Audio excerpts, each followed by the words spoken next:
Definitely তারা ভালো খেলেছেন। সোফার অ্যাগ্রেশন ছিল তাদের, শুরু থেকে আমরা দেখতে পাচ্ছিলাম সেই এলিমিনেশন রাউন্ড থেকেই। দর্শক, এই মুহূর্তে আমাদের সামনে আছে কে?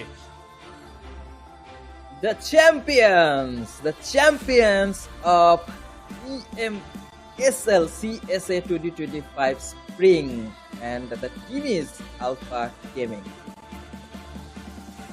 আলফা গেমিং বারবার তারা এখান থেকে ঘুরে দাঁড়িয়েছেন, এই টুর্নামেন্টে শুরু থেকে শেষ পর্যন্ত ডমিনেট করেছেন। And this is the time to shine. এই গ্লোরি, এই মুকুট, এই ট্রফির অধিকারী একমাত্র আলফা গেমিং।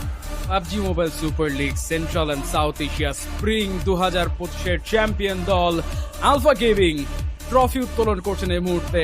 করতালিতে ভেসে যাচ্ছে, করতালিতে ফেটে পড়ছে পুরো central Asia and South Asia. সবাই এবার বাবা দিতে বাধ্য তাদেরকে। তাদের পারফরমেন্স, তাদের টিম গেম, তাদের সবকিছু ছিল টপ নচ, এবং সে কারণেই তারা এই পর্যন্ত আসতে পেরেছেন। একটা সময় তাদের কাছ থেকে সবকিছু ফসকে যাচ্ছিল, সেখান থেকেও তারা ঘুরে দাঁড়িয়েছেন, হার মানেননি। আজকের দিনটায় তাদের